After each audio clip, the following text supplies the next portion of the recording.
If you're planning on moving to Dubai, you also want to save money in taxes. It's kind of the reason why a lot of entrepreneurs are moving here. Of course, the quality of life here is amazing, the weather is great, all this stuff is great. Yes, great. But if you're moving here for tax reasons, you need to make sure you're doing it properly. And here at GenZone, we help people do exactly that. Not only help you move here, but move here properly. And not just in terms of getting the license issued quickly, the visa, all this stuff, but making sure that you exit your country correctly so that you don't get taxed by your home country while you are here. So in this video, I'll be going over exactly that. What to do, what you should know, and how to ensure that it's all done properly. If you don't know me already, my name is Kevin McKenzie, co-founder here at GenZone, where we've helped over 700 companies establish here, well over 1,000 individuals move to the UAE, set up their bank accounts, get residency visas, and we are the #1 rated Dubai setup consultants in the UAE and fastest growing company of 2024. And the good reviews are for a reason, because we ensure that all of our clients are fully aware of the entire process and what comes with setting up in the UAE. Let's kick it off with what you need to do before you leave your home country. So to be honest, in this step, there's actually not that much.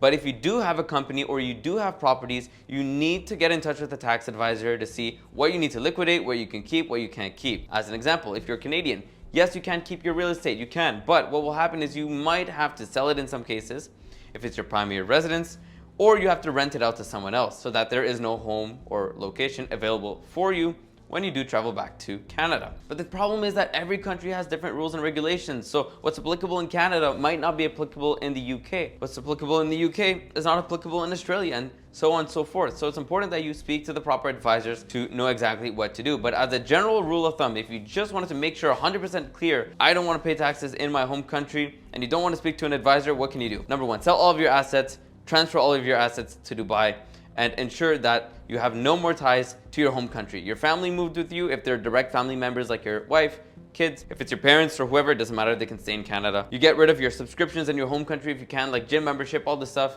You didn't even go when you were back there anyway.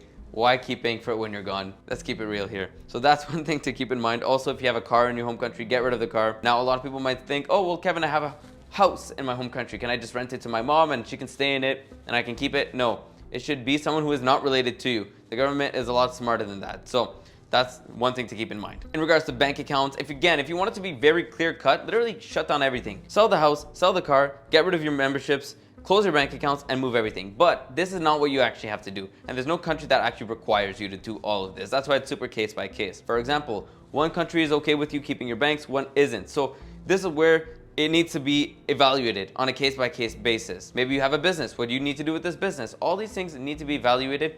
We have the people who can help you with this. So of course, book a call with us. This call will not be going over exactly what you need to do in terms of the exact tax stuff, but we can make an introduction to those people once you begin working with us here at GenZone. So now that you left your home country, it's really important that you establish tax residency somewhere else.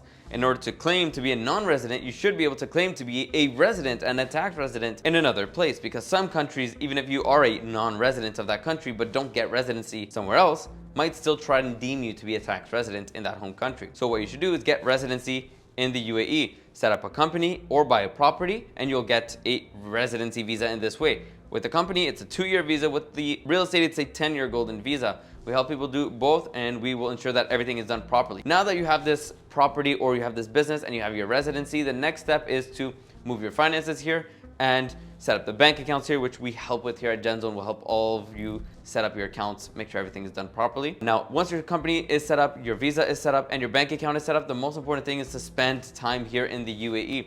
Doesn't have to be in Dubai, it can be Ras Al Khaimah, it can be in Ajman, etc. It can be in any emirate. Just make sure to spend time here in the UAE. The minimum is 90 days for tax residency. Keyword, tax residency.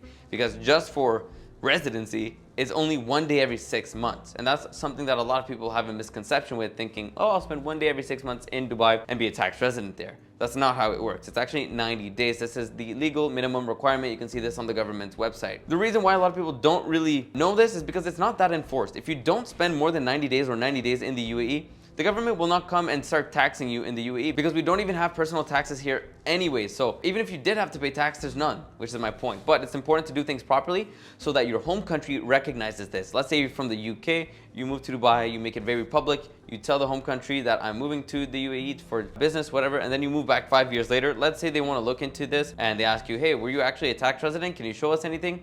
Yes, you can show them the time you spent there, but you can also apply later in the future for a tax residency certificate for the years where you lived here in the UAE, and then you can give this to them. Now, this is not always going to happen, but it can happen, and it's good to be prepared for these simple situations. Now, one key thing to keep in mind now that we're on the topic of time is just because you spend 90 days here doesn't mean you're only a tax resident in the UAE. You can be a tax resident of the UAE while being a tax resident of another country, for example, Canada, the UK, etc. So it's important to not only spend the time here, but not spend the time there as well. There are limits. Each country has a limitation. Canada is up to 6 months, but even that, I wouldn't push it to that far. I tell my clients, if you're going to spend that long in Canada, it's, you're pushing the barriers, because that's half the year, right? You're basically a resident at that point. If you spend 3 months in Canada, spend more time in Dubai, right? Let's say 4 months, 5 months. And if you're spending too much time in that home country and you're a tax resident in the UAE, then you're taxing both. And that means you're going to pay tax back to the home country, which makes all of this pointless, which of course you don't want to do. Now, in the case of countries like the UK, it's always different. For example, based on the amount of ties you have, do you have family, property, this, that, business, etc., how much time are you spending there, etc., you're going to have less and less days. Usually it starts off at 90 days is your maximum, and then goes down to 60, 30, and it goes down to even 14 days in the worst case for some people who have more ties, more relations to that country. And of course, again, if you want more details about how to set up your company in Dubai, book a free consultation using the link down below, and one of our team members will get on a call with you to break down the entire process. But it's pretty straightforward when you work with the right people. We'll make sure that you exit properly. We'll make sure that you get your business set up properly, your visa is done properly, your banking is done properly, and more importantly, your accounting, bookkeeping, and future compliance in the UAE is done properly. So we'll see you on that call, and if you have any questions, comment them down below. And if you're not ready to get on a call just yet, this video that was right here is available for you to watch. It goes over the step-by-step process of getting your license, e-visa, doing your medical and biometrics, and getting your bank account. So watch this if you're not ready to get on a call just yet.